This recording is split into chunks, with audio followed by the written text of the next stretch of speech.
Hi, we're back at the Hubcast at Brightfield Business Hub, and today we have Nick Kay with us. Nick Kay works for Inspire FD, and he's going to tell us exactly what it is that he does. Hi, Nick. Hi, Michelle. Nice to meet you. Yeah, you too. Good to be here. Great. So, you're an accountant. I am, yeah. I'm a chartered management accountant. Okay, and you're going to let us know what it is that you do for businesses. Yeah, so I work with business owners and do a little bit more than what you'd expect probably from your traditional accountant. Yeah. So, I start with the business owner and just ask questions around what it is they're looking to achieve. And the way I talk around that is into 3 freedoms. Okay. So we talk about financial freedom, which is an obvious one for an accountant to look at. We then also look at time freedom, and we also look at mind freedom as well. Oh, okay. So financial freedom, does what it says on the box. So what sort of wealth are they looking to accumulate? What sort of income are they looking to create? When we talk about time freedom, are they able to spend the time doing the things that they enjoy? Yeah. Spending time with family, spending time with their hobbies, or have they created a business that is so reliant on them that they're working, 50 plus hours a week, totally drained, and not really enjoying it? And then mind freedom, that can be a result of the other two. So obviously, if you're earning the money you want to earn, and you've got plenty of time to do the things that you want to do, that mind freedom will come naturally. But then we also get into some coaching areas as well around there as well. Okay. So really lift the bonnet up and really understand what it is they want to achieve. Why are they doing it? Who are they doing it for? Is there any limiting beliefs or any patterns that are stopping them achieving those things? Okay, so it sounds like you delve into more things than probably what I was expecting you to be saying, actually. Yeah, so I'm an NLP master practitioner, okay. timeline therapist, and also a motivational map practitioner. So I've got a pretty good toolkit to sit down with business owners and just help them in any way I can, really.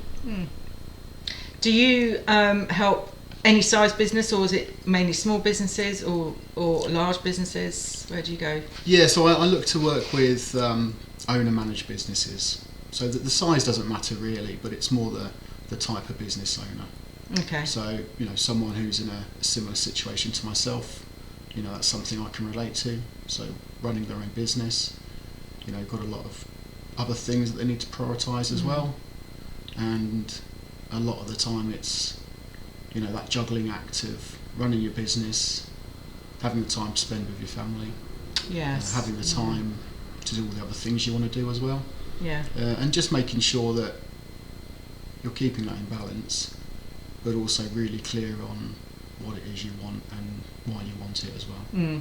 Yeah, we all have to be mindful of that, for mental health and that sort of thing as well, because everyone works a lot of hours, and so trying to help, making sure you're getting the money that you want to be able to do these things, because people do struggle and it causes a bit of a conflict with families and things like that. So that's good to people get that and have their own life as well, instead of worrying about things all the time too. Yeah, one key thing for me is just understanding why people are doing what they're doing. There can be a bit of a trap sometimes, can't they? Someone could say, I need to earn all this money so that I can then have the time to do all the things that I want to do, i.e. spend my time with family. But ironically, they're not actually spending any time with family because they're so focused on getting the money they want to get to then spend the time with the family. So it's those sorts of things those traps that people can fall into. One classic is, you may have a figure in your head that you want to sell your business for, but then what? You can spend 20, 25 years working your arse off to achieve that. Yeah. What negatives does that create over that 25-year period? And then once you achieve that goal you've set, then what do you do? Yeah, it's true. Yeah. So it's just helping people through those sorts of situations, you know, making sure they're focusing on the right things in the right way, so that they can enjoy running their businesses, essentially. Yeah. Have you always done this? Is that been your main job? Well, I started off in the public sector, did my accountancy qualifications, then moved into industry. Okay. And quickly realised, it's a well-told story from business owners, isn't it? You try and work in the corporate world, realise that certain things only work in certain ways. Yes. You have to be a certain person to get those promotions, etc. Or you see things being done and you think you can do them better. Yeah. And I think a lot of people who set up their own businesses come from that sort of place. Yes. Yeah. So yeah, well, the reason I moved out of industry to set up on my own was because I had a few friends who were running their own small businesses. Having conversations with them, realised that apart from ticking the compliance box of accounts and tax returns, there wasn't really much else being offered to them in the way of support. Yeah. So I thought, I can use my management accountancy knowledge and skills to help people really look at their businesses, understand the numbers, and rather than going into things blind, actually understand, if I want to earn so much per year as a business owner, what does that actually look like in terms of the business? What does the business have to be to help me achieve that? Yeah.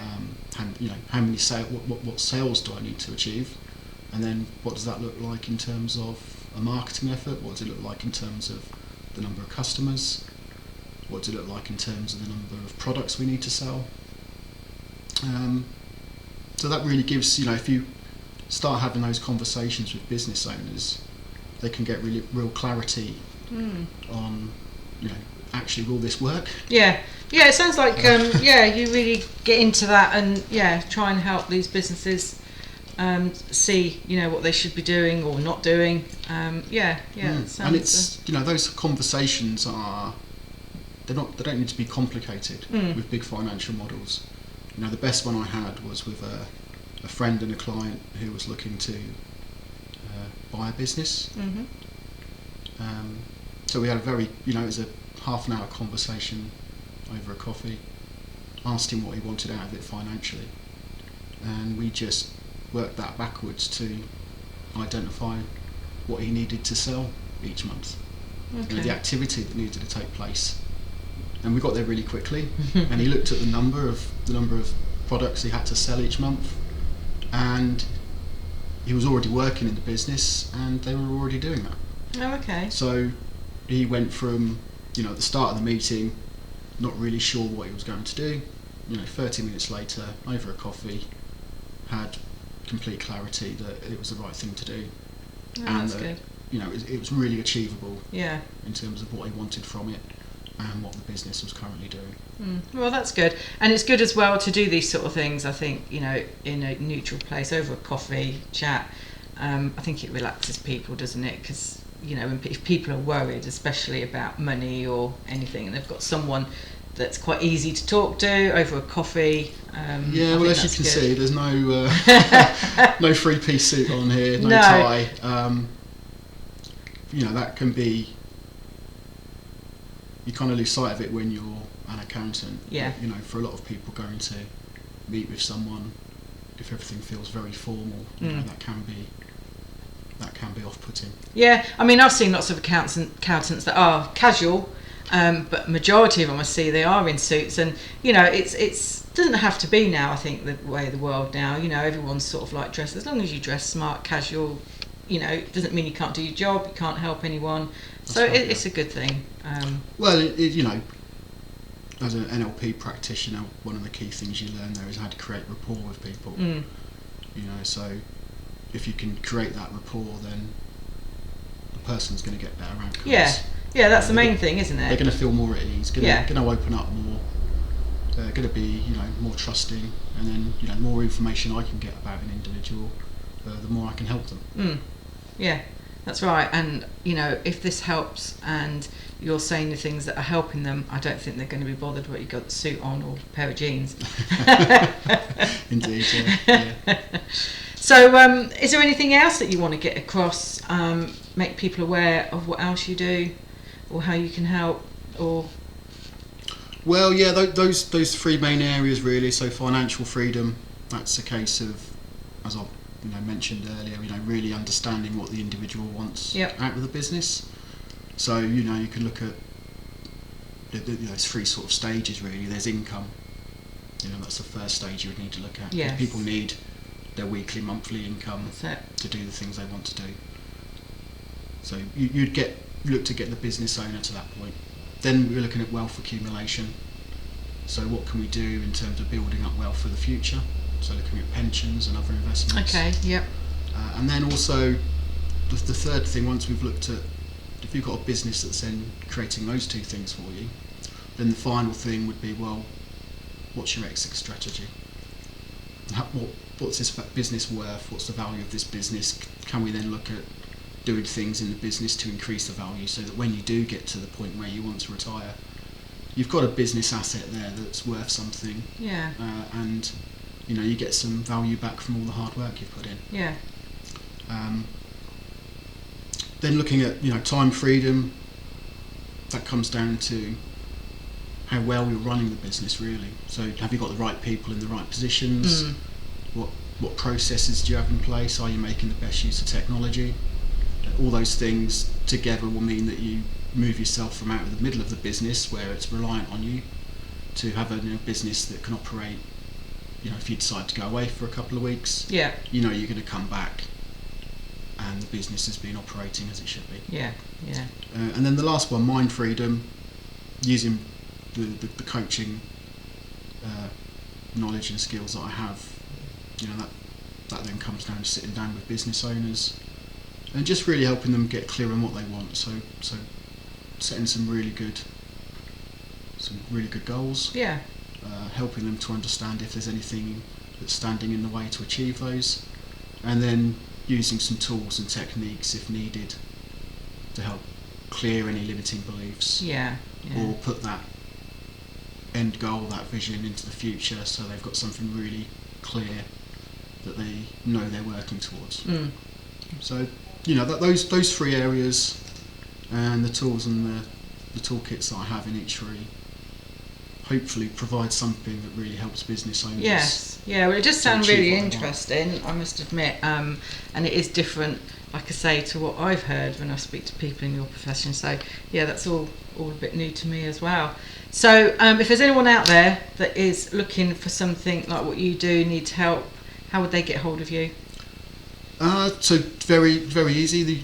People like to have easy communication nowadays, so people are more than welcome to just send me a WhatsApp message in the first instance. My mobile number is 07734 901 534. Okay. So, there's no no need to send formal emails. Okay. Yeah. More than happy for people to send a message through WhatsApp, Yeah. and then we can start a discussion. Okay, that's cool that way. What I'll do is I'll put that in the description as well, so people can see that when this goes out. So in the meantime then, that's Nick Kay from Inspire FD. If you need any of his services, then do get in touch with him. So that's it for now. Thank you, and thank you, Nick. Thanks, Michelle. Thanks.